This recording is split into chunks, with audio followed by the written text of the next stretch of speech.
जया एकादशी की विस्तृत व्रत कथा। जया एकादशी का व्रत हिंदू धर्म में अत्यंत महत्वपूर्ण माना जाता है। यह व्रत माघ मास के शुक्ल पक्ष की एकादशी तिथि को किया जाता है। इस व्रत को करने से व्यक्ति के सभी पाप नष्ट हो जाते हैं और उसे मोक्ष की प्राप्ति होती है। कथा। बहुत समय पहले स्वर्ग लोक में देवराज इंद्र राज्य करते थे।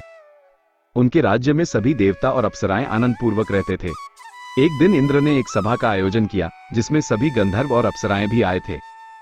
गंधर्वों में एक माल्यवान नाम का गंधर्व था जो बहुत ही सुंदर और बलवान था। वह पुष्पवती नाम की एक अप्सरा पर मोहित हो गया।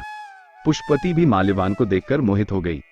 दोनों एक दूसरे के प्रेम में पड़ गए और उन्होंने सभा में ही आपस में बातें करनी शुरू कर दी। इस बात से इंद्र बहुत क्रोधित हुए और उन्होंने दोनों को स्वर्ग से निकाल दिया और उन्हें पिशाच योनि में जन्म लेने का श्राप दिया। दोनों पिशाच बनकर पृथ्वी पर भटकने लगे। वे बहुत दुखी थे और उन्हें अपने किए पर बहुत पछतावा हो रहा था। एक दिन वे घूमते घूमते एक पीपल के पेड़ के नीचे पहुंचे। वह दिन माघ मास के शुक्ल पक्ष की एकादशी तिथि थी। दोनों ने उस दिन कुछ भी नहीं खाया और नहीं पानी पिया।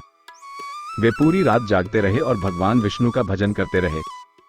इस प्रकार उन्होंने अनजाने में ही जया एकादशी का व्रत कर लिया। जया एकादशी के व्रत के प्रभाव से उनके सभी पाप नष्ट हो गए और उन्हें पिशाच योनि से मुक्ति मिल गई। वे फिर से अपने दिव्य रूप में आ गए और स्वर्ग लोक में वापस चले गए।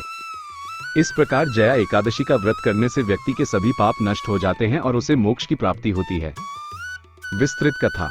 ये कथा हमें सिखाती है कि किसी भी परिस्थिति में भगवान विष्णु का स्मरण और व्रत का पालन करने से सभी संकटों से मुक्ति मिल सकती है। जया एकादशी का व्रत बहुत ही फलदायी है और इसे करने से व्यक्ति के जीवन में सुख, समृद्धि और शांति आती है। इस व्रत को करने वाले व्यक्ति को दशमी के दिन से ही नियमों का पालन करना चाहिए। एकादशी के दिन सुबह स्नान करके भगवान विष्णु की पूजा करनी चाहिए और व्रत रखना चाहिए।